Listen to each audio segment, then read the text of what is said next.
Hey, ladies and gentlemen, good afternoon to you all, and welcome to the Agri-Marketing Domination Summit powered by Wisenetics, an event specially designed for marketing professionals in the agriculture industry.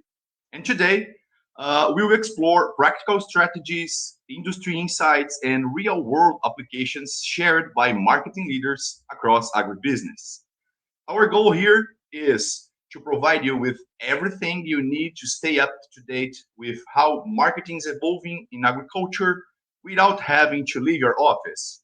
We believe and we hope this event will help you navigate marketing challenges and strengthen your strategic approach. My name is Victor Giusti, and I work closely with agribusiness companies on growth and marketing strategy, helping teams better connect with producers and turn marketing into real commercial impact.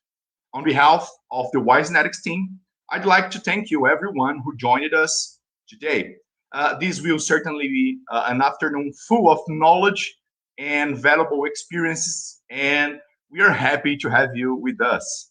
I know everyone here has a busy schedule, so we really appreciate you taking the time to join us today.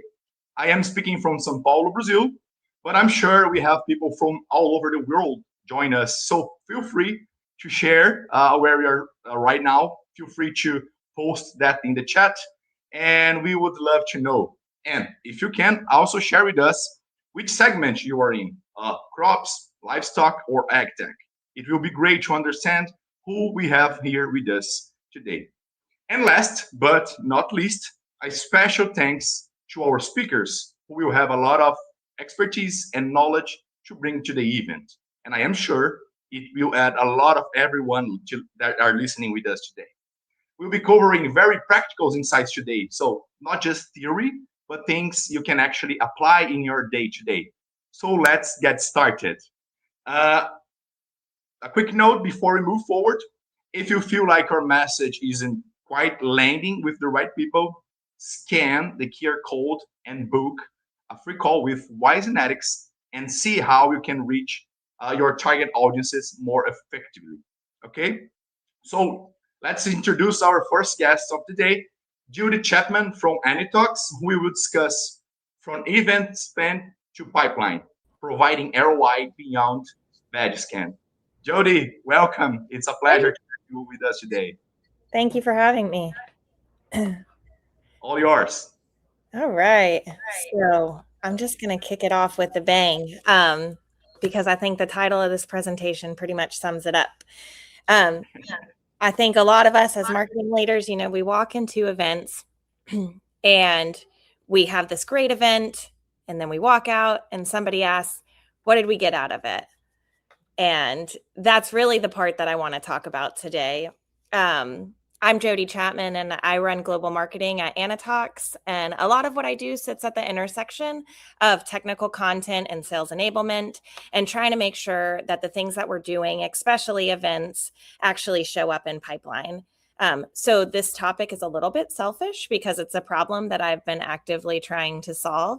So I'm happy to walk through it together with you guys. If you can go to the next slide for me. All right. So this is the part where I'm going to say something that we all know, but I don't think we always challenge. We track badge scans, we track booth traffic, leads that are handed off to sales, and those become the way that we define success at events. But none of those actually tell you if you created pipeline. Badge scans tell you someone showed up, but they don't necessarily tell you if they're a fit or if they're serious or if they're ever going to buy. And to be fair, none of those metrics are wrong. They're just incomplete. They tell you what happened at the event. They don't tell you what happened because of the event. And we've all had the show, where we've had a packed booth and tons of scans and great energy. And then 3 months later, nothing in the pipeline that you can confidently point back to. And the issue isn't that the event didn't work. It's that we're measuring activity instead of signals that actually predict revenue. And when you optimize for activity, you get more activity, which is great. But But that's probably not what the business is asking for in the way of what did the event do. Next slide, please. On paper, events should work. You have 3 days with your target audience, a significant budget, and face-to-face time that you don't get anywhere else. And most of the time, they do feel successful. Your sales folks, they have great conversation, and there's strong attendance, and there's really good energy.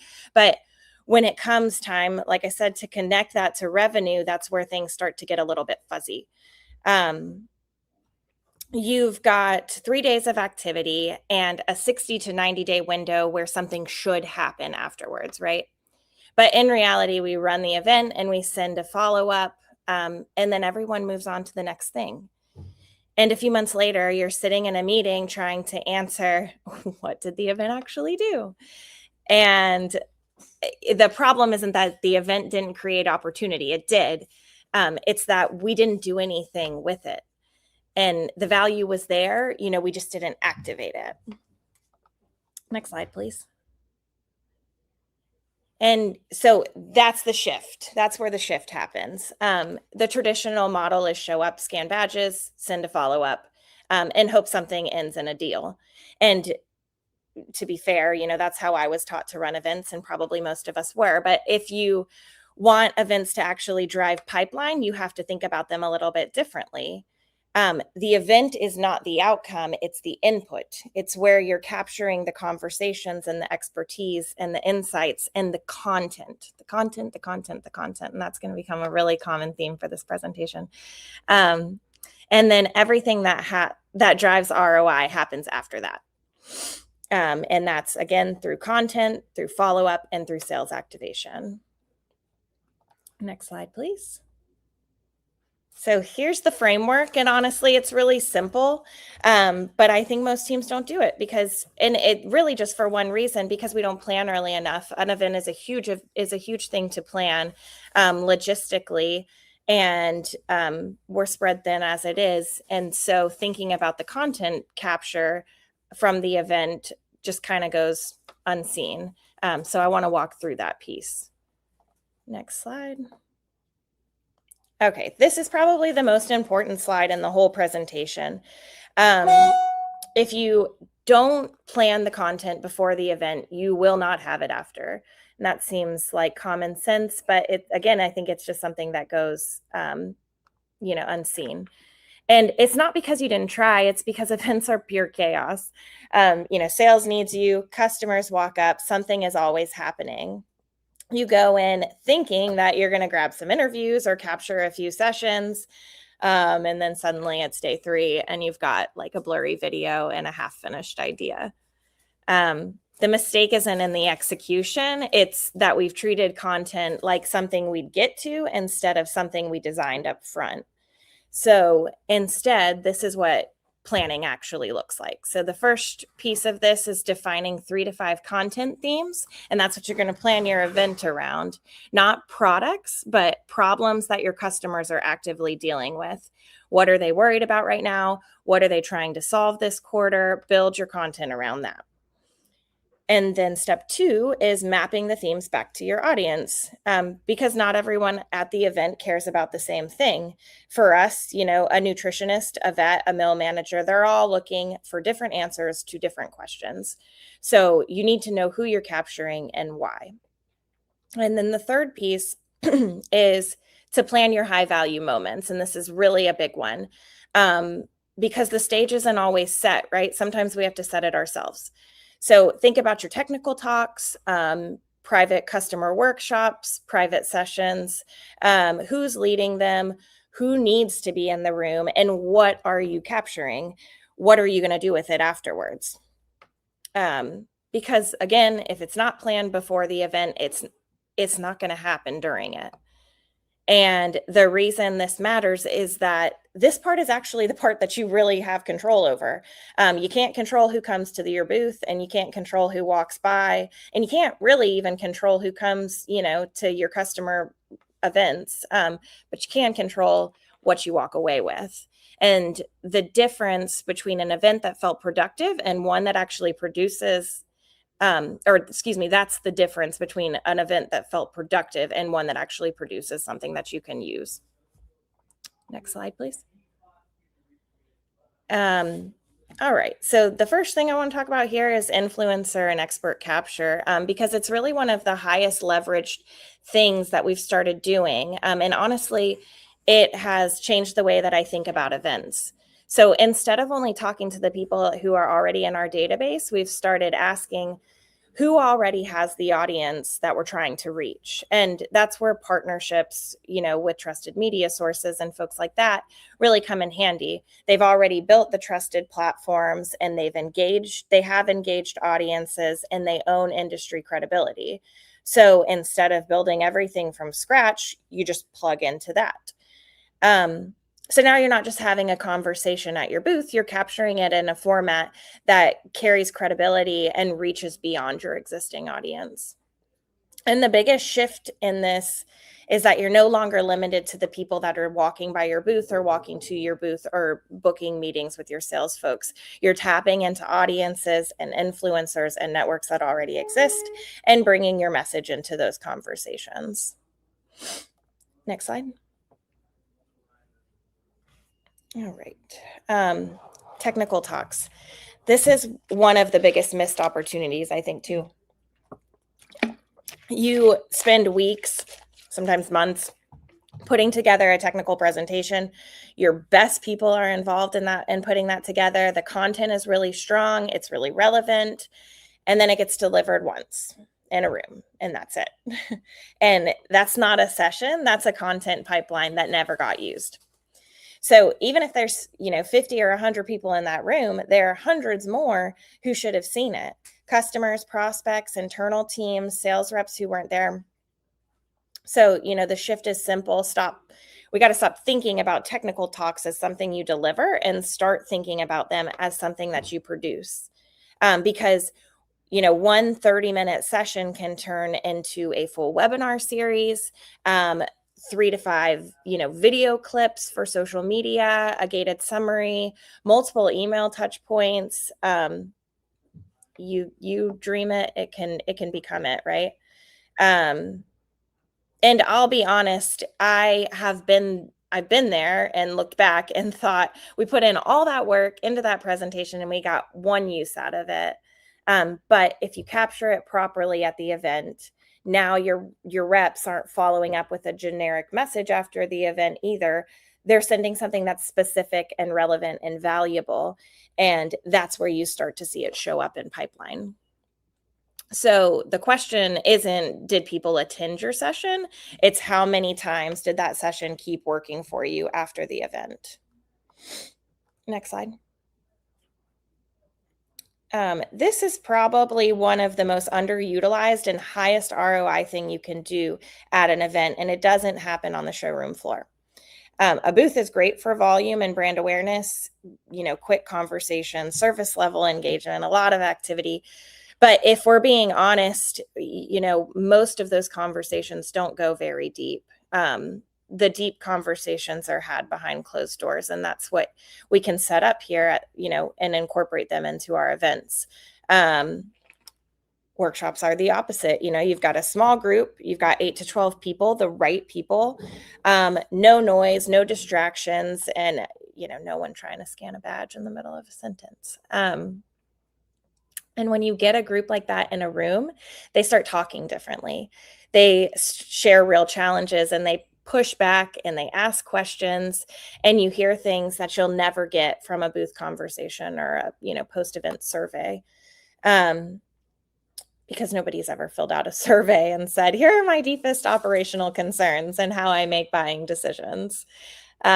That conversation, if you capture it properly, really becomes your best content and your best messaging.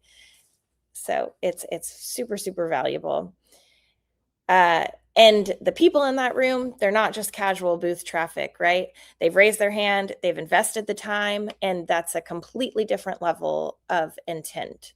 So now the follow-up isn't cold. It's, hey, you were in that session, you brought this up, here's what we're doing about it. And that's a much easier conversation to continue. and track down pipeline. Next slide, please. All right, so this is where most of the ROI is won or completely lost. The event ends, everybody's tired, you're catching up on emails, marketing sends out a follow-up, sales sends out their follow-ups, and then we move on. And that's usually where ROI dies. But the reality is the event didn't end, you just entered the most important window, that 60 to 90 days after the event. That's when deals are forming and conversations are continuing and decisions are being shaped. So instead of treating post-event as one moment, think of it as a staged rollout. Phase one, week 1 to 2, the momentum is building. Right after the event, you're still very fresh and relevant. People remember you. This is where you're pushing, quick clips, highlights, here's what you missed sort of content. And speed is probably the most important element, in my opinion, in this window. And then you go on to phase 2, month 1 through 2, where you're nurturing, you're going a bit deeper, you're sending gated content, email sequences, content tied to what people actually engaged with at the event, not just generic blast. Phase 3 sort of cycles into your evergreen content. And now this becomes part of your ongoing marketing. Webinars, articles, sales assets, sales enablement material. The content keeps working even when the event is long gone. And I think we've all been there. We had great content, we just didn't use it fast enough or long enough. And if your content strategy ends when the booth comes down, you've probably used about 10% of what you paid for. So the event gives you the raw material, but the pipeline comes from what you do with it afterward. Next slide. All right, here is where things start to compound. Most of us treat events like one-off campaigns, myself included. We plan it, we run it, we wrap it up, and then we start from scratch the next time. But this is what we're talking about. It's not a campaign, it's a system. You capture content at the event, interview sessions, workshops, all the things we've talked about, and you turn that into assets, clips, decks, summaries. You distribute it, social, email, sales follow-up, and then sales actually uses it in their conversations. And here's the important part. You learn from it. What got used, what got ignored, what actually showed up in deals. And now you know how to make your next event better. You know which themes resonated, you know what formats worked, you know what content sales actually used, so you're not guessing anymore. So instead of saying, what should we do this year? You're saying, what worked and how do we do more of that? And this is how events stop being expensive line items and start becoming something that builds on itself. Next slide. All right, so this is a really important part. This is where a lot of good marketing work just goes to quietly die. Marketing plans the events and captures content and builds assets, and then we hand sales a list. And we're like, there's a lot of great stuff in there, which they're probably not going to dig through because they don't have the time. And the issue isn't that they don't care, it's that we didn't make it usable. So the fix actually starts before the event. Align, sales and marketing need to align on which accounts matter, what conversations we want to drive, and what follow-up should look like. Not after the event, not on the plane ride home, but before. And then after the event, don't give them everything, give them the right thing. Maybe a clip from a session or a summary from a workshop or the exact asset tied to the conversation that they had with somebody. Because now you're not asking reps to just, here's your stuff, figure it out. You're giving them something that they can actually use in real conversation. And the difference is that they'll actually use it, which is great. And that's when content starts showing up in deals, and that's when events start influencing pipeline. Next slide. Because, just to reinforce that, we've all seen the email, we've probably got it ourselves from different events that we've been to, hey, it was great meeting you. I'm just checking in. And like nobody responds to that. But this does work, at least for me. You talk to somebody, you mention something, and they follow up. You mentioned this, here's the session, we recorded it. And that's actually really useful. And that gets replies. So make your content give sales a reason to follow up. That isn't so awkward or weird. Next slide.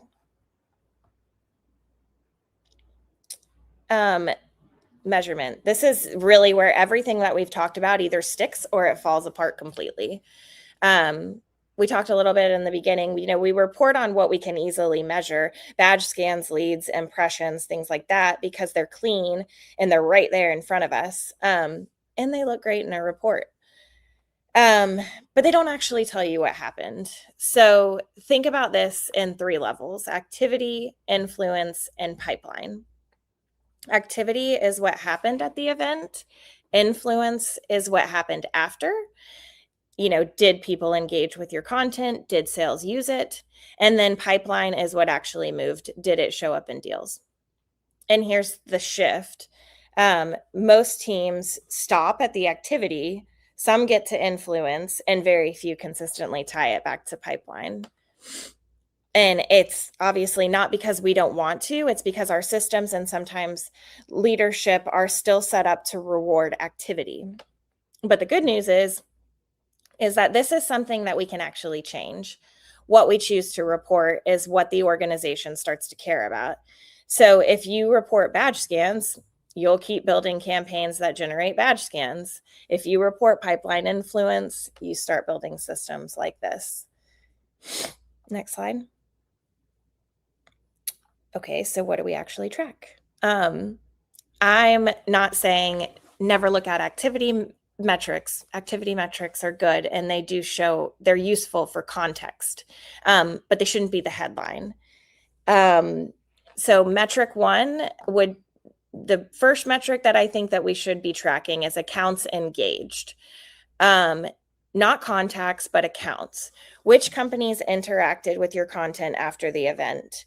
It could look like someone attending a session, watching a replay, or clicking into follow-up content, engaging multiple times with different pieces of content after the event. And why does it matter? Because pipeline doesn't happen at the contact level, it happens at the account level.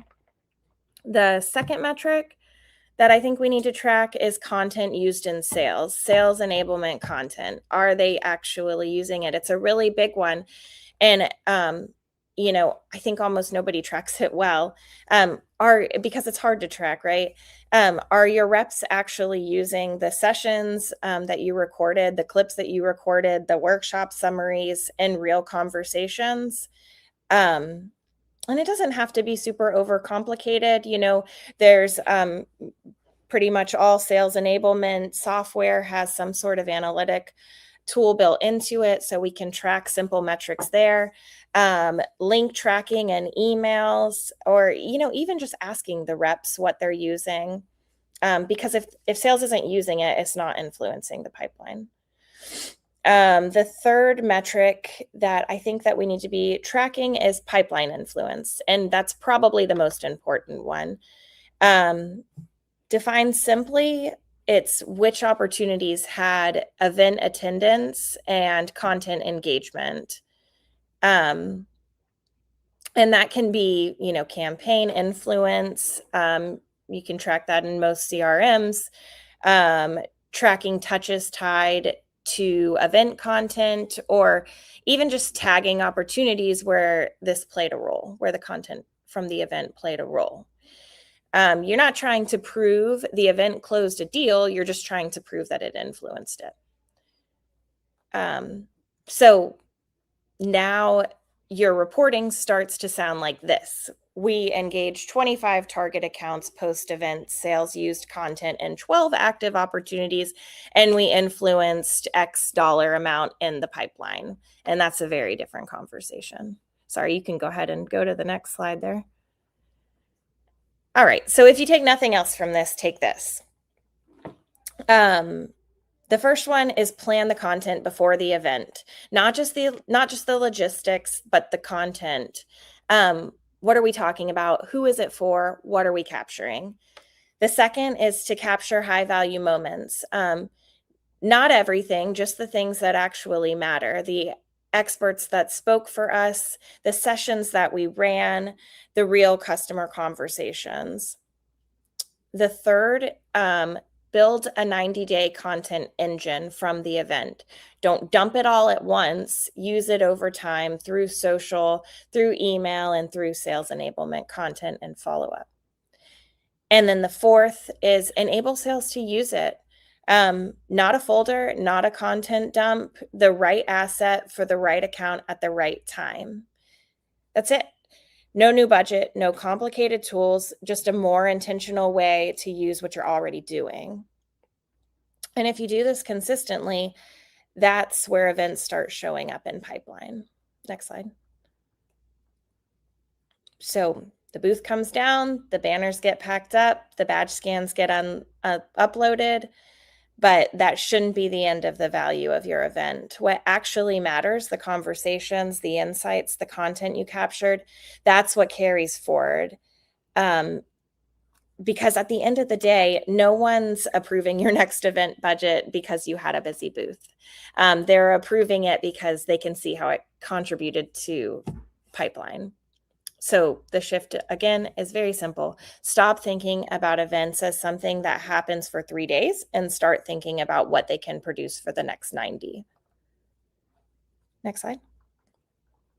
So your next event is already a content opportunity. The only question is, are you going to plan for it or wish that you had? So that's what I've got for today. Thank you for having me. If anybody has any questions, I'm here for it. Oh, that was amazing. Thank you very much, Jody. Very insightful. And due to that, our audience is engaged with us. We have a few questions. And if you allow me, I want to ask you the first one that people sent to us, which is, how can we plan the content and high value moments without making an event too scripted or stacked? Yeah, good question. I think it's a conversation. It starts with a conversation with your sales team. What are folks talking about? Start with your messaging, and what are they talking about? What questions do they want answered? And then go and answer those questions in a real way. If you do that, it won't come off as scripted, I think. So. It's going to sound more naturally. Right. That's great. And the second one, people send here, how can I choose the best fit for influencers and experts that make sense for my product? Yes, I love that. Again, go back to your customers, go back to your sales team, go on social media, see what they're engaging with. You're connected to these people in some way, probably more than you know. And whatever they're engaging with, that's where you need to be, So if you just pay attention is really what it comes down to. Pay attention to where they're at and then be there. That's awesome. We have the final one for us. Could you provide an example of what it would like for sales to utilize the content? Example of what it would like. Oh, good question. So yeah, there's so many ways that sales can utilize content. I think probably one of the most natural ways that sales engages with content is through email. So you put out, let's say you host a workshop and you record that workshop and then you put that out as a follow-up to the folks that attended or maybe RSVP'd and weren't able to attend. They're going to you put it on a landing page and you give them the link to the landing page and they can follow up accordingly.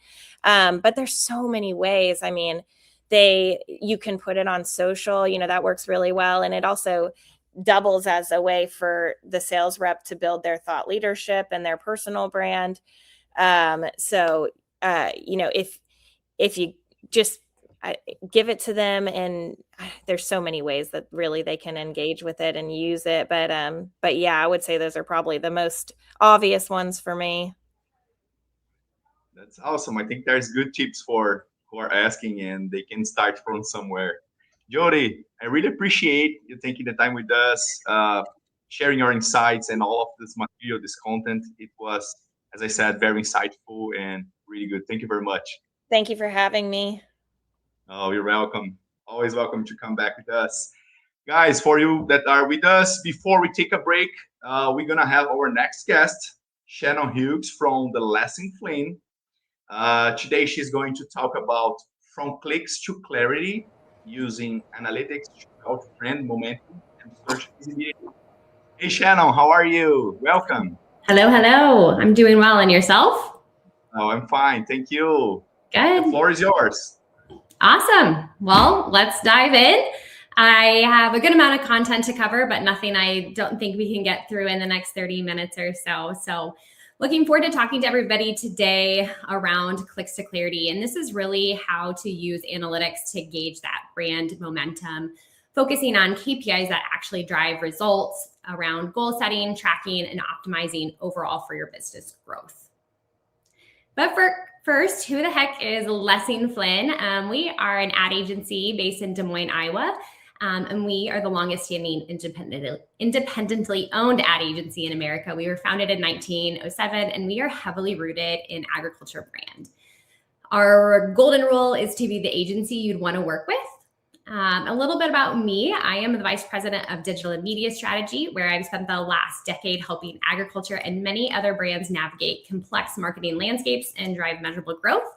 I've also built and lead our performance team, which is comprised of all things paid media, organic social, CRM, and the broad bucket of digital, where we're focusing on turning business goals into data-driven strategies that really deliver real results across channels.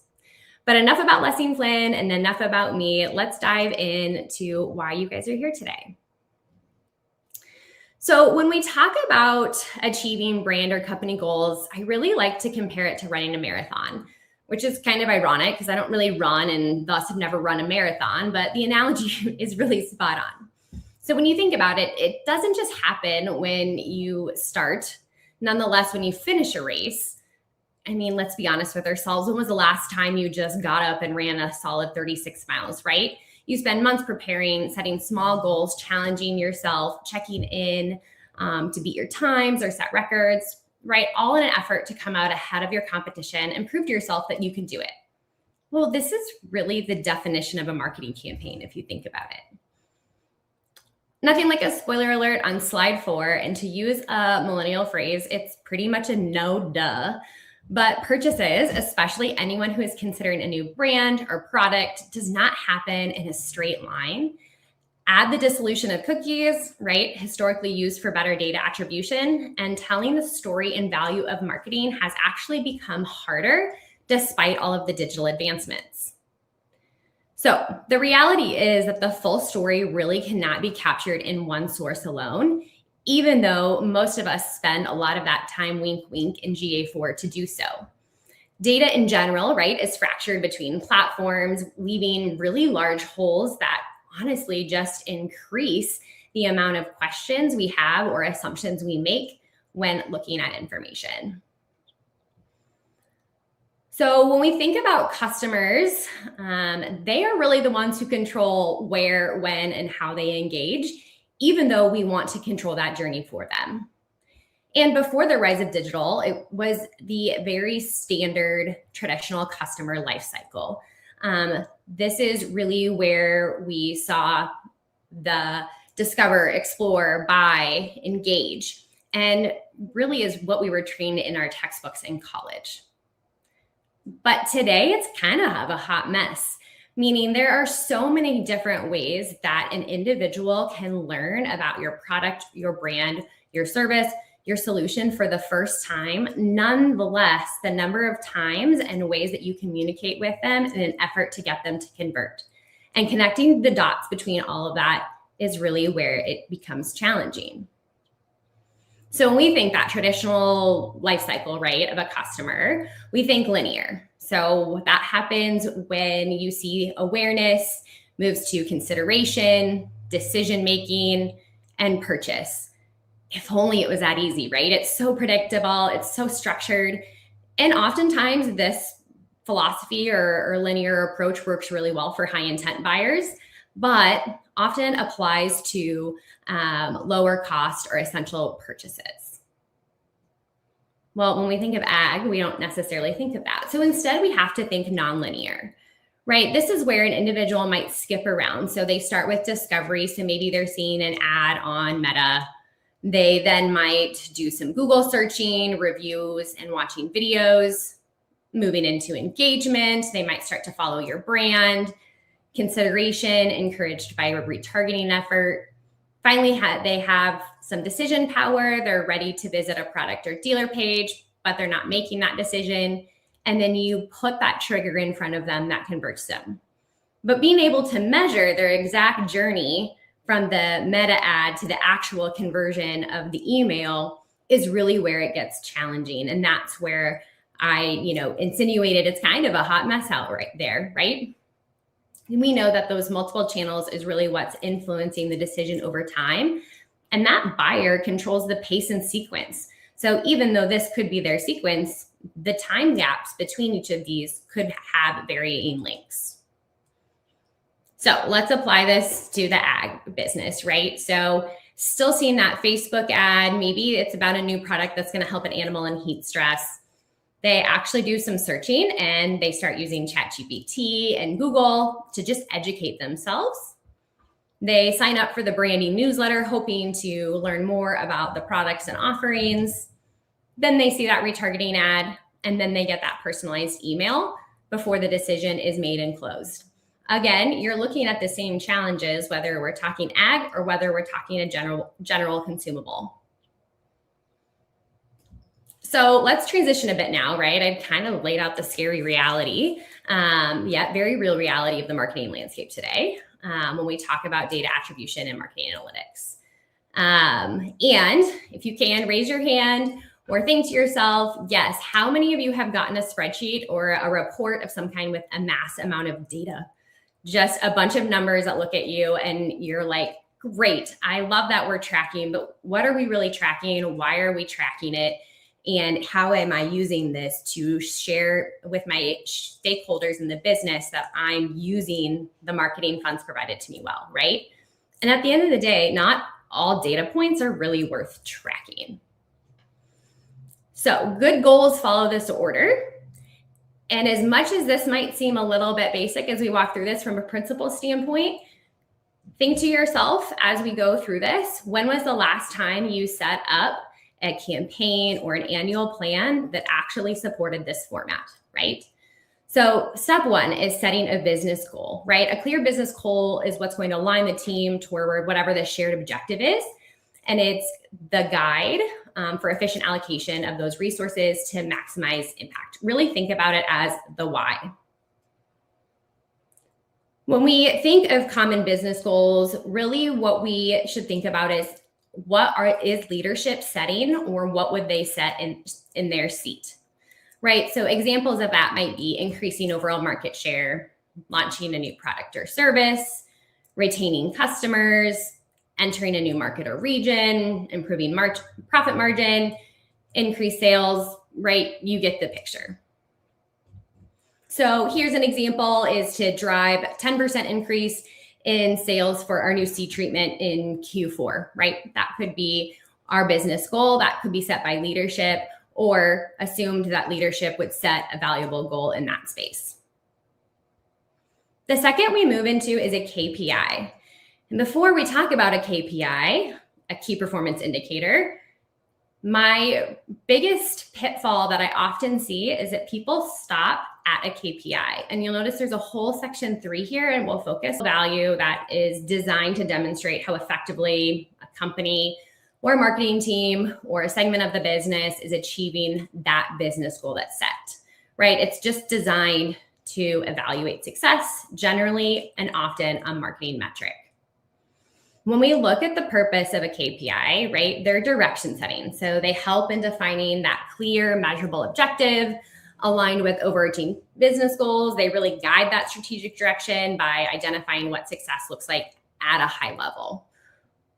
The second is focus. Their resources and efforts on activities that are directly contributing toward achieving strategic business goals.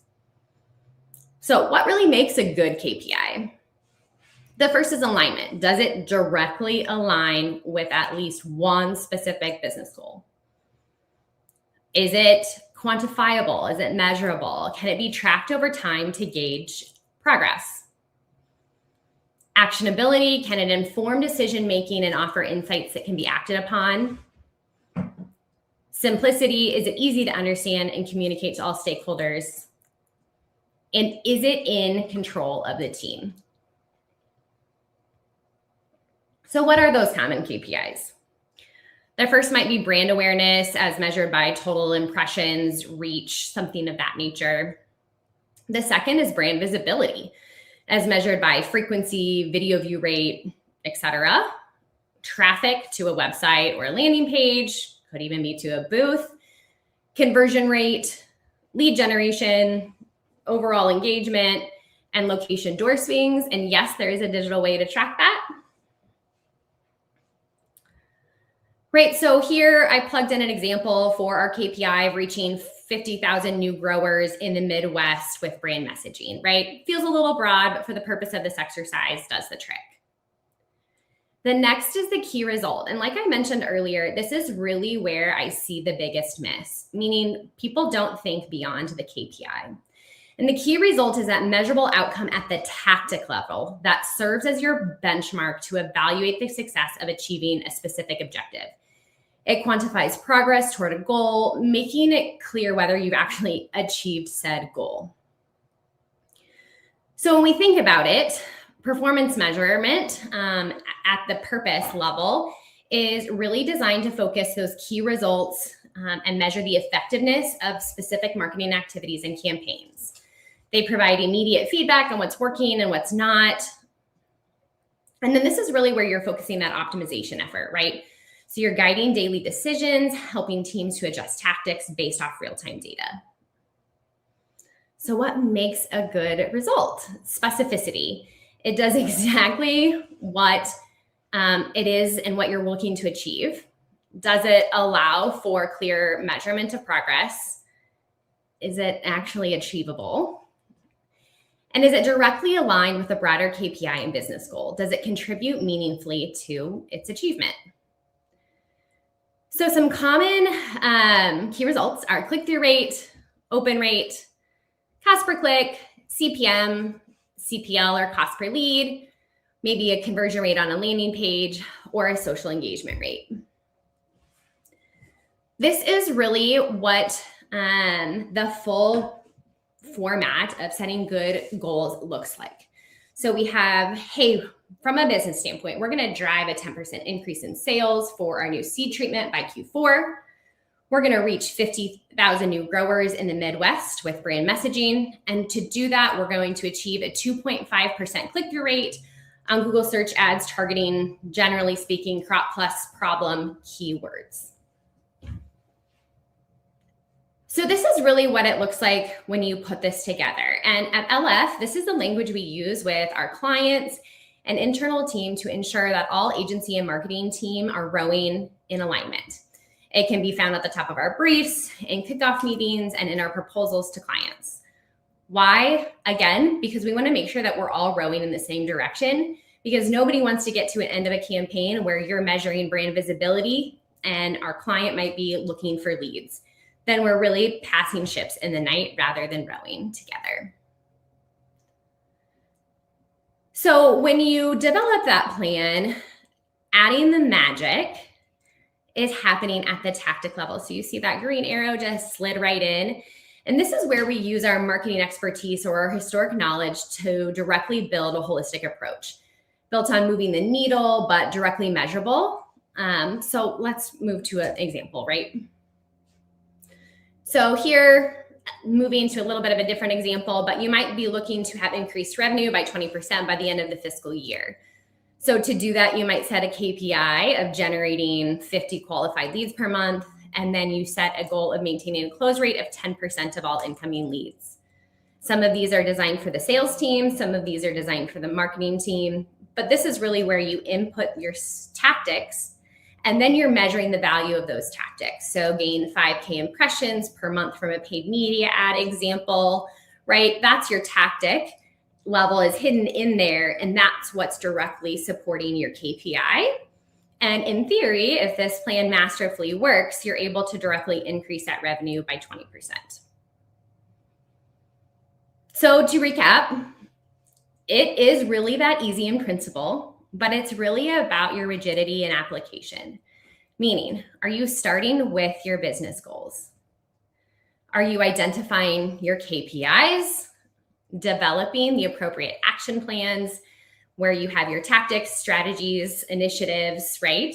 And then are you reviewing and adjusting, regularly assessing the progress against those targets and key results? So this is really just an opportunity. If you're a screenshot fan, this one's for you. Here's a couple examples we put together of a business goal, KPI, and key result. This is not the master map for everything. It all should be customized. You guys are all in the seat of marketing expertise. So just a good tool for you. Okay, so I'm gonna pivot a little bit to omni-channel strategy and alignment. And this is really to make sure we're talking about the full value of marketing efforts. Because before you can even measure, you need to ensure that you have an omni-channel strategy, and this is super aligned. But this can really be overlooked. So this is kind of an obvious statement, right? Paid, earned, owned media can support each other and perform better together. However, I bring this to the table today because we are watching newsworthy sites. So when we think of that in ag, we're thinking about our farm journals of the world, our progressive publishing groups, our you name it, plop them in there, wherever your target audience is looking, right? Those are newsworthy sites.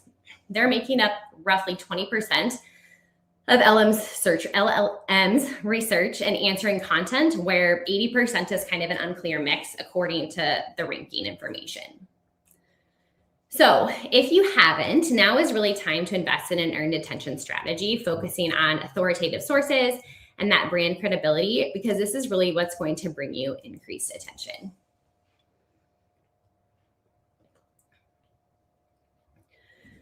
So we've all seen a Venn diagram. We love to look, we love to see earned, owned, and paid. Very obvious the value of that intersection. And this is where all your tactics are grouped in either one or multiple, right? We know that earned is designed to build authority and visibility. I just hit on that by leveraging trusted third parties. Owned is to build a relationship with customers and maintain that relationship to keep your brand top of mind when they are in market. And paid is to gain awareness and visibility for the frequency and of your brand and products. At the end of the day, month, campaign, you name it, data needs to be pulled from all of these channels to refine targeting, messaging, creative, whatever your mix is in real time. So that begs the question, does data really interact, and how do we report out on the measurable impact of marketing? The reality is, apples to apples does not exist in digital. Every platform measures differently, and to add to the confusion, they also name things differently. So to actually effectively measure, you need to normalize your data. And what is normalization or data normalization? It's really the process of transforming numerical values into a common scale without distorting the differences in the range of values. And you're thinking, wow, I didn't come to a stats class or a math class when we start talking about data. But this is a very real reality. And this is really what you have to do to prepare your data to allow for learnings to help you move forward. So how does each platform measure and report data? Like I mentioned, it varies across each platform. And this makes that normalization process super important. So what I have for you guys here is my email and a QR code. Typically, when I do this training, it often lasts about an hour to an hour and a half because we go through the nitty gritty of talking through what is an engagement metric across all of those standard and often used platforms. Same when we talk impressions, conversions, etc. So this guide will include things like the actual definitions of those areas and then how to normalize that data so that you're pulling the right piece of information. It talks about how it's collected. And then the back end of this, we also offer a pretty deep dive into how to write smart reports for varying stakeholders using that data. Meaning, what does a CEO care about, maybe versus what a digital marketing team cares about, and making sure that they understand the use of appropriate media terminology and analytics. So this is really your guys' opportunity. I'm happy to share this with you, so please feel free to reach out. So the question I'd like you to ask yourselves is, are you guys getting normalized reports, right? Are you spending time looking at data in Google and Meta and MailChimp all individually, or instead, is that data all normalized?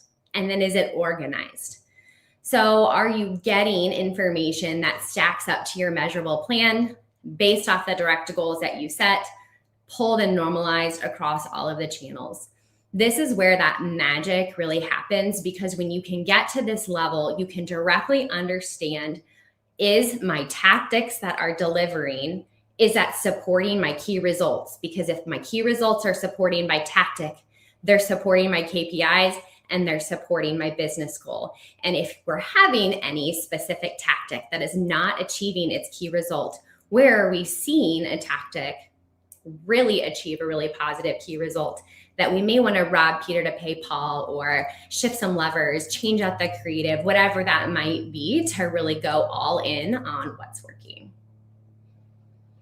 So as you think of takeaways today, right, our sad reminder that the full story cannot be told with one data source alone.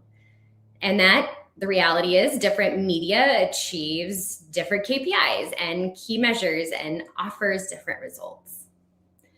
That cross-channel reporting, meaning data normalization, can really help take that holistic approach to better optimize all of your efforts. And that when paid and organic work together, your message doesn't just reach people. It's really about making an impact in brand and overall search visibility. So maybe ask yourself, what is your one takeaway from today? What is one thing you can go back to your team and say, we're going to try organizing a plan by setting up a really great measurable approach? Or we need to start looking into data normalization and stop looking at reporting individualized in silos. And with that, I'll leave us open with some room for questions. Wow, that's great. Thank you, Shannon. You bet.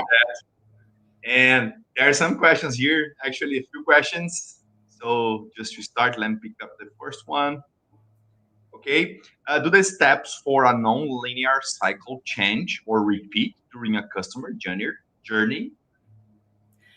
I think that's what is like the secret question, right? So if we knew the exact cycle everybody took, we would be in a lot better place. We would know exactly where and how to buy media to target an audience, or exactly how to reach them on social media, or what messaging they need to convert. I think what we have to prepare for more so is the varying lengths between stages and individual user preferences. I think a lot of times we like to divide people into age groups or things like that to help us predict. And that's all great information and can be correct. But that's why it's really important, kind of in that nice Venn diagram, to show that you have a nice balance. And then in theory, right, if you're setting your organization and your goals up appropriately, that's where you're going to start to see some areas take off and support and hit those benchmarks where others may not be. And you're more clearly understanding your audience and what it takes to move them through that nonlinear path. Awesome. There's more. Can I go? Yeah. Okay. Do you have any strategies that helps us keep using the KPIs continually for real results? trying to kind of interpret a little bit more of maybe what the root of this question is. I think it's okay to set a measurable plan at the annual level. So meaning like you're setting it for what you're looking to achieve throughout the year. You may want to try and break that down into quarters or smaller periods of times, but you can also use the measurable plan structure to support a campaign specifically, which might be like a product launch or a sales incentive or something like that. For that, you can then put those KPIs in to directly make sure you're supporting that. So some business goals might have 4 KPIs or it might just have 1. So strategically thinking through that organization with your team and using that where you're spending most of your time and exercise at the launch of something is a great way to organize your efforts. Awesome. Okay, there's more. The next is, what is a good point to stop and adjust the goal, KPI, and the result process? Yeah, absolutely. So I recommend doing your reporting monthly to your key results. So looking at those key results, saying like, what are the benchmarks? What are the goals we set at the key result level? And saying, are we on track to hit that by the end of our plan period? You can look to see if you're pacing accordingly or not. And if anything is pacing behind, that specific tactic isn't supporting the KPI the way it should.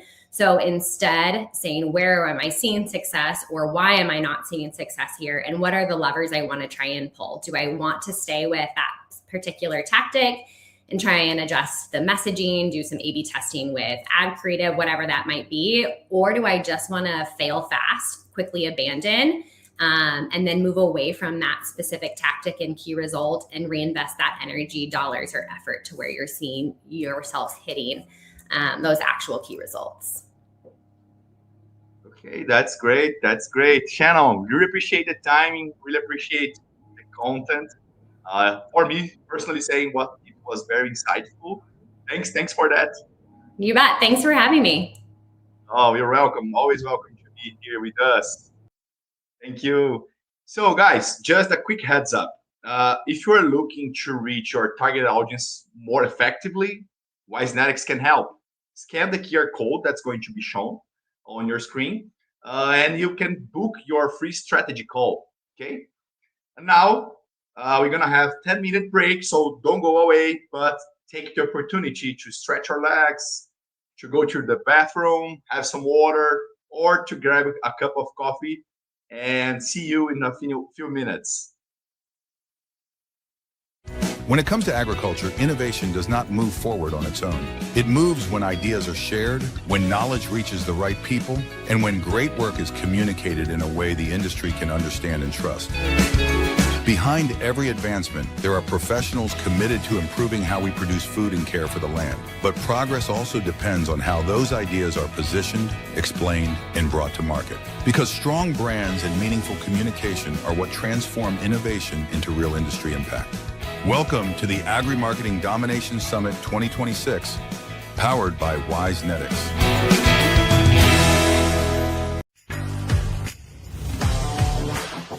We are restless. It's in our DNA. It's how we are and how we do. We believe that action is transformative. That's why we don't stand still. We inspire and train professionals.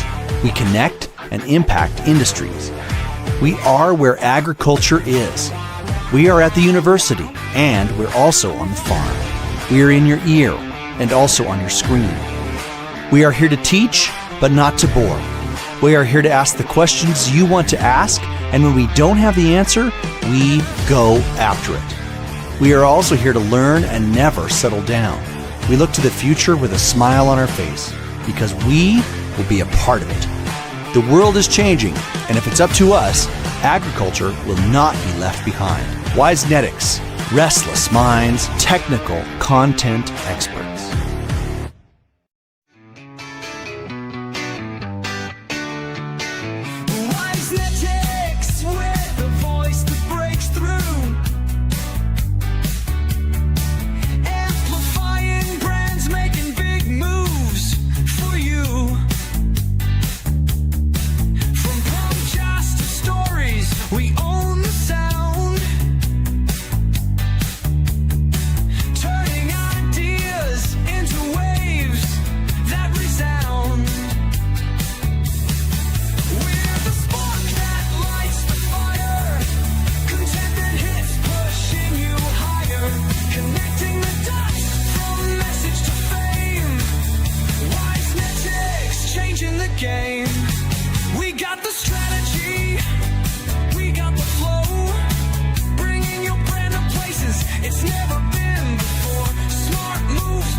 Wisnetics, where knowledge comes alive, bringing ideas that make you thrive. From the experts to the field, we bridge the gap, connecting minds with every word and every chat. We're the pulse of progress, the voice of the wise, sharing insights, sparking minds, opening eyes. From research to practice, we break it down, turning complexity into knowledge renowned. Get smarter, get sharper with every listen. Ideas that grow, perspectives that glisten. From the lab to the farm, we're making waves. Wisnetics, where the future is paved.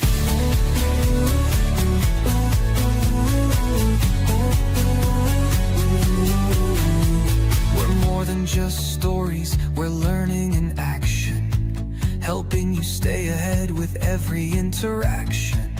From the ground up, we build the flow. Wisnetics, the place where knowledge grows.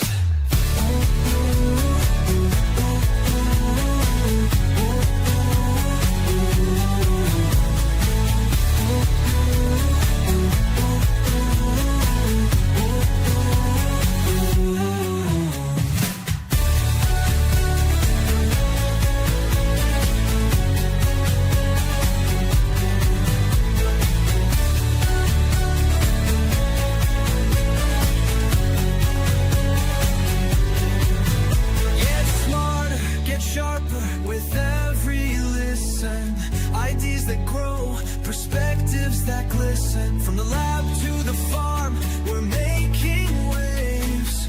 Wisnetics, where the future is paved.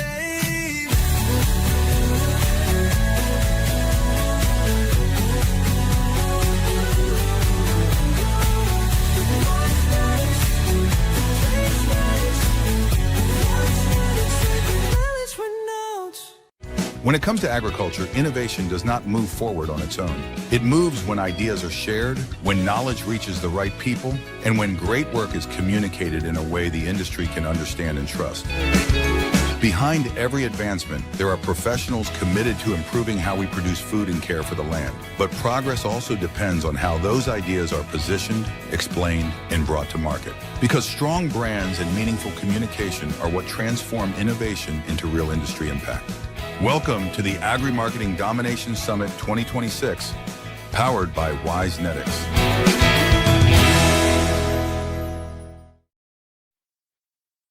Hello again. Welcome back. Here we are. So if you are just joining us now, nice to meet you. I'm Victor Just. I'm hosting this afternoon. And I hope you enjoyed the break and took a chance to recharge your battery, because here we go again. There's a lot of content coming. Let's continue with our presentations and move on to the next speaker. Please remember that at the end of each presentation, we're gonna have a Q&A session. So feel free to post any questions you may have in the chat during the presentation. So without expecting any more, I'd like to welcome Len Kam from BeanCentury to talk about Madmen versus Digital Dudes, optimizing your traditional digital marketing mix. And Len, welcome.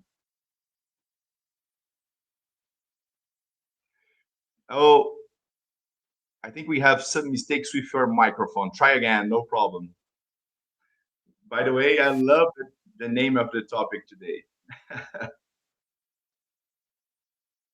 Oh, not yet. Still struggling with some problems. How about now? Oh, now we can hear you. All right, thank you. Happened. No problem. Well, I made a mistake. I went ahead and invested in a podcasting rig just for this podcast, and of course, right out the gate, it doesn't work. But here we go. Oh, that's okay. That's fine. Len, the floor is yours. Well, thanks again, and great to be here.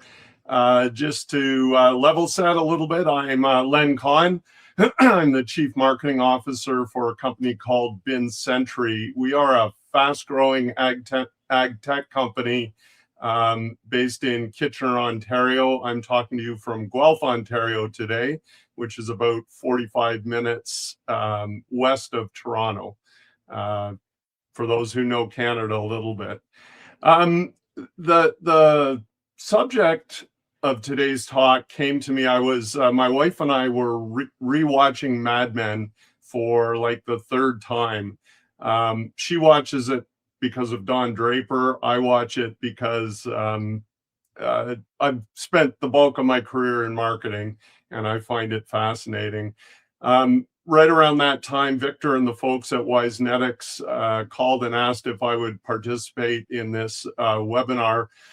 And it got me thinking a little bit about the sort of the dichotomy of really the birth of what we would call modern advertising and marketing, which was in the 1940s, 1950s on Madison Avenue, thus the name Mad Men, versus the very robust toolkit that we have today, the digital toolkit, leading up to and including AI. It's a bit of an age-old discussion, which is marketing an art or is it a science? Those who think it's an art are heavily vested in the idea that creative trumps everything, the big idea wins the day. Those who think it's science want to measure everything. And the thinking has kind of gone back and forth. So that's more or less the topic we'll, I hope to tackle with you today. I thought I'd start with just a little bit of an overview of who I am, just to give you some perspective of where I come from. So my training was actually in agricultural economics. I ended up with a master's in ag econ. I started my career at a company called Chase Econometrics, which is no longer in existence. It was based in Philadelphia, and we did econometric forecasting. As I got further into economics and econometrics, I realized to my chagrin, oh my God, this is math, which is not what I had signed up for. So I flipped over to a crop protection company called American Cyanamid, which is also no longer in existence. You're starting to see a trend here. I don't think I caused it all, but possibly I did. So as a product manager, I was responsible for a bit of everything, including marketing. At some point, it looked like the agency folks were having more fun than I was. So I, again, flipped over, worked for a small boutique agency, ended up starting my own agency called Contact, taking advantage of my last name. I started that. I ended up being able to sell it. And then in 2007, I did the whole thing again. I'm not sure why, but it seemed like a good idea at the time. So I have worked on the client side. I have worked agency side. I have started, grown, and sold 2 agencies.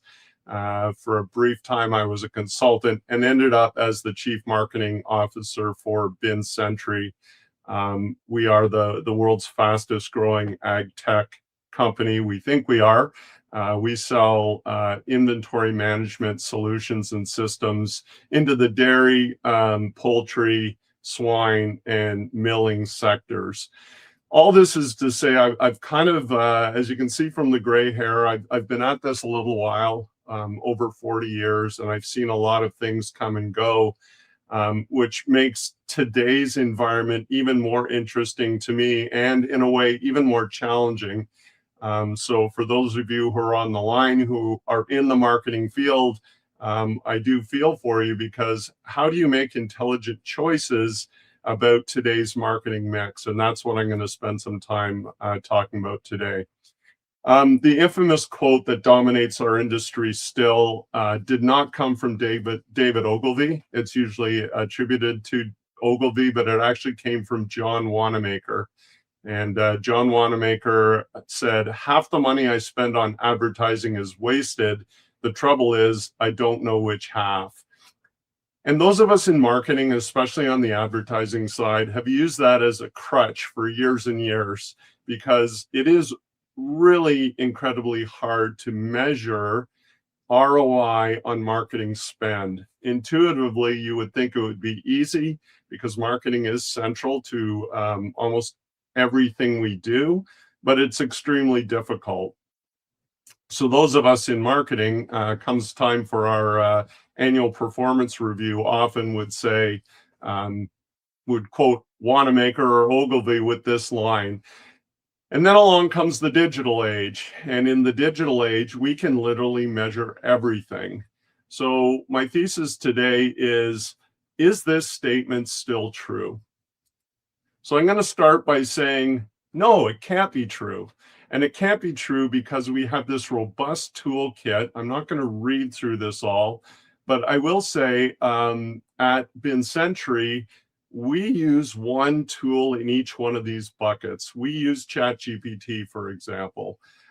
We are using HubSpot. We do a little bit of programmatic, not that much. We're on social media, et cetera, et cetera. Very soon, what I think we're going to see is marketing and the marketing toolkit coming to the generative AI platform. So right now, they are somewhat agnostic, but I think all of us could see the day when we are going to be marketed to on these platforms. So we should, by definition, because these are digitally based and they're based on the idea that we can measure, be able to deduce or calculate our marketing ROI right down to, I said, the defunct penny. I guess pennies are also out of business. But so the Wanamaker thing can't be true. But here's the other side of the coin, and this is the conundrum that I think all of us as marketers have to struggle with. In many ways, it is still true. It is true that we are awash in data. The data is good, but more data does not necessarily mean more certainty. And I'm going to go through an example in a minute, but these are the kind of metrics that we see. You know, a campaign drove 32% of conversions, email drove 18%, paid search drove 40%. We can measure all of that stuff, and conversions a lot of the time are things like click through to watch a video, click through to see an ad, et cetera, et cetera. But that does not get us, this attribution does not get us to sales. And that's essentially the core of what marketing is supposed to do. So the models themselves are beautiful. The dashboards look beautiful, but is it really giving us a sense of what our marketing dollars are doing for us? And secondly, brand impact is and always has been hard to measure. The new models, the new tools don't actually help with that. They give us a lot of data per se, but maybe not as much information. We call this the measurement illusion. So we can easily measure the things that are listed here. Of course we can, the tools are meant to do that, but we can't easily measure things like trust, familiarity, preference. Sorry, my light just went out. Reputation, and most importantly, intent to purchase. So we're awash in measurement, but we don't have more understanding. And I'll give you an example. I'm not sure the folks at Wisenetics are going to love this example, but it does come to a happy ending. At the beginning of our fiscal year this year, we were approached by Wisenetics and we became a client. So we are doing a podcast series, some social media support, et cetera, et cetera. Every month we get reports. They're bigger than this. I just picked one slide that have a lot. They look beautiful. They have a lot of numbers, but they really don't tell me what Wisenetics is doing to help BinCentury move towards its financial and business goals. So the question is, why are we working with Wisenetics when they cannot demonstrate ROI to us? And the reason is simple. Primarily, first and foremost, their platform intersects with our target audience. So at BinCentury, we are not selling to producers or growers. We are selling at an enterprise level. It is incredibly hard to connect with C-suite, V-suite managers and operators. Operators meaning someone, for example, who might work for Tyson Foods and managing a complex or two. So they have our target audience. They're extremely professional, which is important to us. Their reputation is strong. We did kick the tires on that. They are responsive, they're respective, and they're actually very creative. So we are not buying Wisenetics for the reasons they probably would want us to. We are buying Wisenetics for more, I'll call them more traditional or more of the madman rationale. We appreciate my digital dudes, love the metrics, they love the dashboards, they pour through them. And just to make my friends at Wisenetics feel a bit better, their metrics do stand up compared to other options we have. But me as the CMO reporting to the CEO and being more or less accountable for sales, I'll talk about that in a little bit more. Marketing goals now are more and more being tied to sales. This does not help me make the case. I have to make the case for Wisenetics on more qualitative than quantitative grounds, which is, again, a little bit more of that madman stuff. A little bit further to that point, so I'm going to give away the ending. So the previous presenter had a slide like this. I didn't put together a formal slide, but the ending is, as marketers, my experience is that we need to shop in both sides. We have to be madmen and digital dudes at the same time. So why is that? Brands still matter. Brand impact works on a lot of different levels. I am continuously not amazed, but impressed when I go back and look at advertising from past days. And I just picked two out of the hat here. It's really good stuff. So that planter ad at the top, look at the line: perfect and rapid work. That is glorious, tight positioning and clear communication. The John Deere ad is a little harder to see, but at the bottom it says built for the small or medium sized farm. Perfect positioning, clear communication, and this helps build brand equity. This is really hard to measure. So again, on this, on kind of the brand scorecard, the madmen are winning over the digital dudes. So we can definitely measure clicks and all those things I had on the previous slide, but we cannot measure, and someone can challenge me on the questions, we cannot yet measure what makes someone choose. Frequency and consistency, good old brand metrics still matter, or not metrics, but brand principles. So, we are in the 1950s and the madmen are winning again.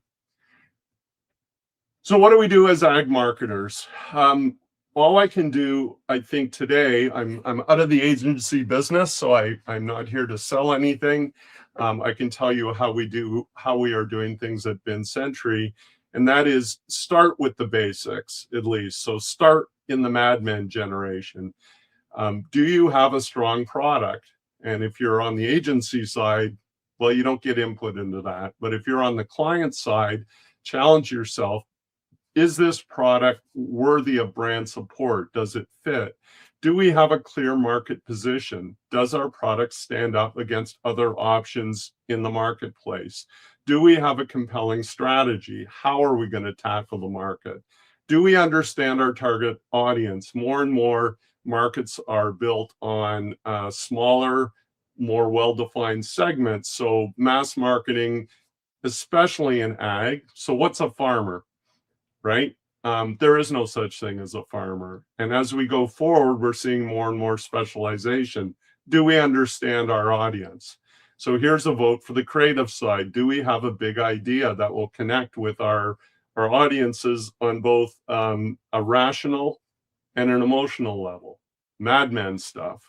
And then the final one, which has always been really important to me, consistently flawless execution. Okay, so none of us are flawless, but you get my point. If you have all of this stuff going for you, but you mess up the execution, where are you? You're not in a good place.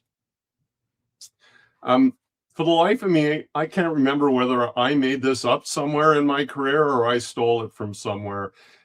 But as marketers, it's really important to remember that this pathway is almost universal. It's an axiom, at least to me it is. And the marketing pathway is awareness, interest, understanding, anxiety, and action. So nobody is going to purchase anything that you have to sell if they're not aware of it. So awareness is a necessary but not sufficient condition. Awareness typically is easily solved by advertising. Interest has to do with relevance. So there's no use for me at Bin Century sending messaging to a beef farmer when we do not operate in the beef industry, for example. And we also want to make sure our messaging is, not only compelling, but it resonates with our target audience. So the example I use is, I still get junk mail for dating services and diaper services. So I'm happily married for 36 years and I don't have young kids. So that is not relevant to me. Someone who is aware and interested in your product will seek a deeper understanding. That gets into things like trade shows and literature and websites and information, dealerships, leading to anxiety, which means, am I making the right decision, and ultimately action. So again, this is something that hasn't changed. The toolkit has changed, but the pathway really hasn't, to a greater or lesser extent. So we're getting to the solution part of this, which, like I said before, ends up being trying to balance out the madmen and the digital dude side of the equation. So leveraging the best of the past. For those of you who watched Mad Men, part of the compelling nature of it is that the work itself and how the work is produced was really good. If you look back at marketing from the 1950s, 60s, and into the 70s, it's really good stuff. The Mad Men had very limited distribution channels, which meant they had to have a high degree of discipline. Their campaigns had to be well balanced. You needed a big idea, really needed to understand the target audience. All the things I said before had to be in place. Each message had to resonate. Marketers rely heavily on experience, intuition, and close proximity to their customers. And back in the day, 3 martini lunches. So that's another thing that's gone with the digital age, and maybe it's better that it did. I'm going to do a little plug. This book probably did more for me than anything else in my career. So if you don't have a copy or you haven't read this, I strongly encourage you to read Ogilvy on Advertising, the original book. I think you'll find that, and it does get into strategy beyond just advertising. I think you'll find it equally as relevant today as it was back in the day. So take full advantage of the Digital Dude Toolkit. So you probably heard me leaning into the Mad Men side of it. But again, I think the truth is, sorry, someone is trying to reach me. Apologize for that. The truth is that the digital toolkit is incredibly important today. So at Bin Century, we are using a raft of digital tools. We've fallen in love with a program called Clay, which is a really effective database and data qualification tool. We are using, I'm not going to get into this too much, it's somewhat proprietary, a digitally driven account-based marketing toolkit. But we're also using a lot of traditional tools. So one of them, I don't know if you can see this, that is a billboard, like an old-fashioned, not even digital billboard. It sits on the outside of the Iowa State Fairgrounds, and we bought it for the month of June because we're going to be at a trade show at the fairgrounds, and we know that 50 of the people that we want to reach are going to be there. So we are actively mixing both the Mad Men and the Digital Dude toolkits. And every year the trick is, how do you weight each of these things? How do you allocate budget? And how do you integrate them? So what is digital also doing? I would say this is more AI than anything, and I'll make a comment in a little bit. AI is allowing us to do more with less people. We are not laying off people. Let me be clear about that. In fact, we're investing more and more in people, but with the toolkit, we can use fewer of them, driving the digital toolkit to have larger impact, which is kind of cool. That gets to efficiency. What I am seeing going forward, there's always been a big break between marketing and sales, and I call it the blame gap. So if every company in the world starts out with a growth goal of 5 to 25%, and the market may only be offering 8, so someone's going to lose out. Marketing has always tended to blame sales. If you guys worked a little harder and closed more deals, we'd hit our numbers. Sales always blames marketing. If you'd given us better strategy and better tools. What's happening now, and it is happening at my company, and it's happening to me as the chief marketing officer, is marketing and sales are coming closer together, and that is a product of some of this digital tools. So I am not able to use the John Wanamaker 50% of the stuff doesn't work, because I am being evaluated on financials. So marketing and sales have to work together. It's not an option, and companies that don't get with that program are going to fall behind. Some other things we're doing, we are using our suppliers and partners more strategically. There's a huge premium on specialists over generalists. I'm glad I'm no longer running an agency, because back in the day, we would fight for every dollar, and we would convince clients that they were better off having everything under one roof. What we are doing at Vincentry, we do have an agency, but we're hiring them to do what they do best, which is a subset of our total marketing mix, not everything. We are more and more bringing our core capabilities, or not capabilities, but things that are strategically core to our success in-house, not hiring out. Excuse me. That includes AI, the digital toolkit, not all of it, but we are hiring strong digital leads, not hiring that out. And even things like event management. So I apologize, I'm bad with names, but the first speaker today talked about events. In our sector, we are in primarily poultry and swine, a little bit of dairy. Events are still pretty important. There's a poultry event called IPPE in Atlanta every January. It is the largest single trade show that the Atlanta Convention Center holds. It sells out the whole space. So we want to be there, and we are doing some of the things that the first speaker talked about. We are using younger talent. Younger talent right now, this is not a good thing. I have 3 kids in their early 30s, but younger talent is cheaper than it once was, because AI is squeezing some of the jobs for younger talent, and also because younger talent can run the digital toolkit way better than us gray-haired. So we're finding the best combination is one of me managing 5 to 6, call them youngsters, not to be pejorative, but they are faster and smarter than we were at their age, and we're taking full advantage of that. And as I mentioned, we are using AI mostly to mitigate our rate of hiring, not to replace core talent. Our company is growing rapidly, but we are using the digital toolkit to work more efficiently and put people in place who know how to run those tools. So I'm going to end with this, the million-dollar question. How will AI change the face of agri-marketing?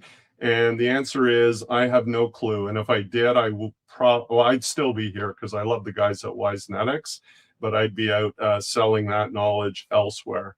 So as a fun exercise, I asked AI, ChatGPT is the platform I'm on. I know Claude is really good, and others. And the question was, how will AI change the future of agri-marketing?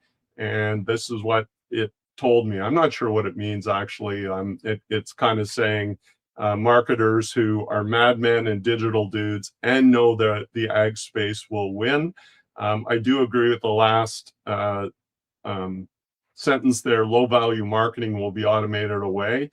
we will not be able to get away with sloppy tactical plans and inefficient strategies. True confession, this presentation is 30% ChatGPT. I tried to take a shortcut and I fed it a brief to develop the whole presentation, and the first draft sucked and the 10th draft wasn't much better. I was only able to leverage about 30%. I think that's going to change and that's going to get better, not worse.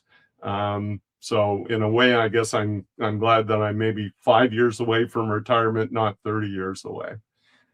So I think it's an open question how AI and the digital toolkit is going to evolve.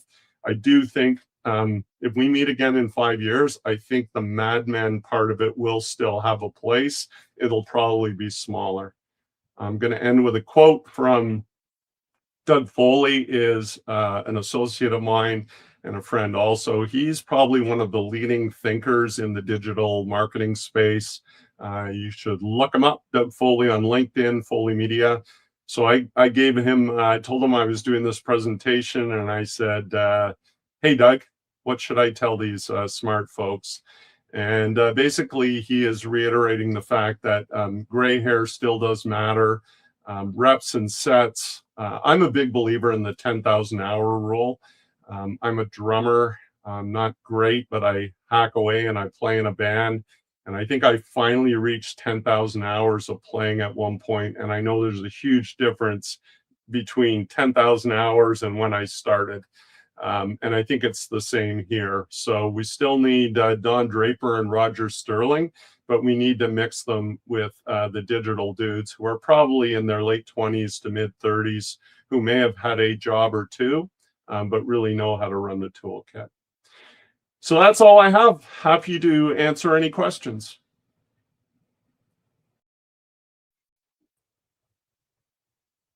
Thank you, Len. That was amazing.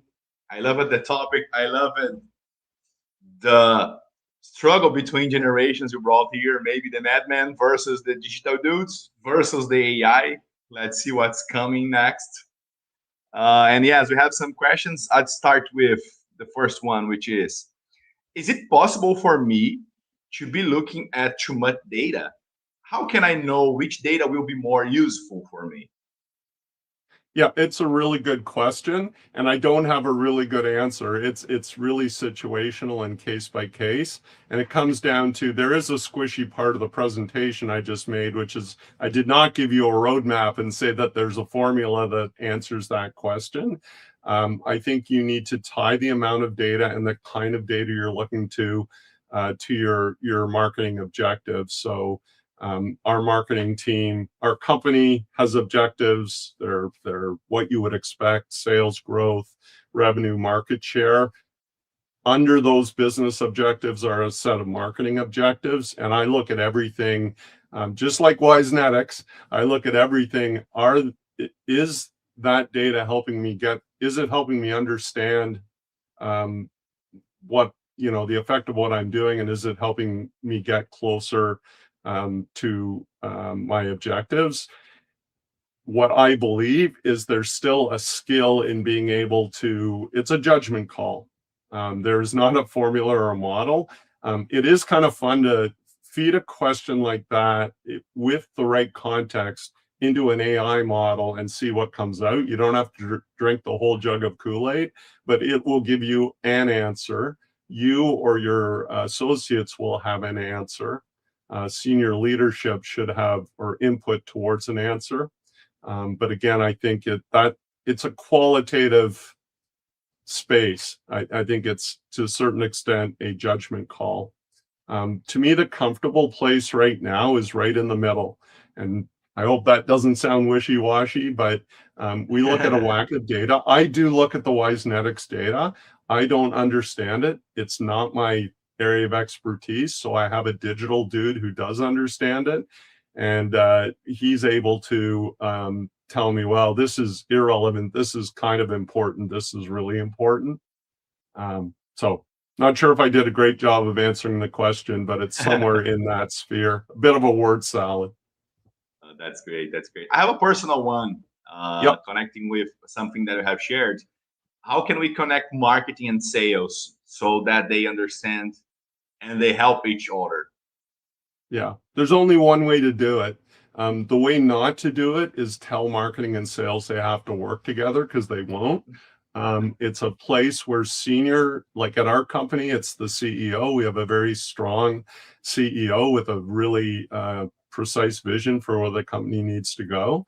And it has to be an imperative. And it's, in my experience recently, like in my time at Bin Century, it's driven by senior management, and it's forcing the issue in that if marketing and sales start to pull apart, the CEO or senior leadership has to push it back together. There's no really magic to it.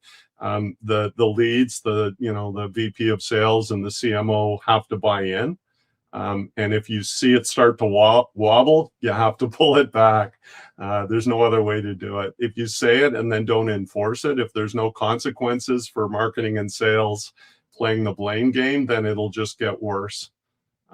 It's actually cultural. Mm-hmm. Mm-hmm. That's a good answer. We have the last one here. How is AI changing the hiring process for you today? Yeah, a really good question. So let me think about how the best way to answer it. From a recruitment standpoint of view, I think you can drive some efficiencies. We are still recruiting in traditional ways. I mean, we use modern platforms, LinkedIn, Indeed, etc. But when we get candidates, we still have an HR specialist and whoever is doing the hiring go through the resumes. But you can feed it through, again, we use ChatGPT. I'm not advocating for that, and see if they can sort through. So again, I think it helps with some efficiency. But as we sit here today in April of 2026, it is not turnkey. And I'm sure you hear this all the time, but left to its own, AI does not necessarily deliver the right answers, but it can expedite the process. So we're using it that way. I agree with that. Oh, that's great, Len. Appreciate the timing. Appreciate the topics you brought to us today. Thank you very much. You're very welcome. I enjoyed it. This is, I've only done 2 or 3 of these, so I appreciate the opportunity. No, thank you. Thank you. Always welcome to be part of that with us.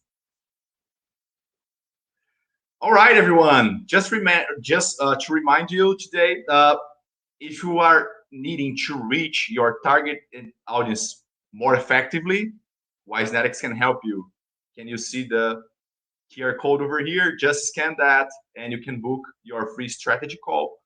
And to close our event today, I would like to thank you to everyone who attended and stayed with us until the end.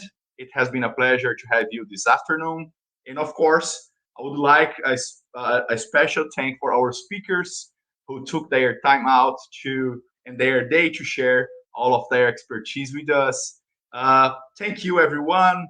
Wish you have a fantastic day and hope to see you hear from all of you again. Thank you very much.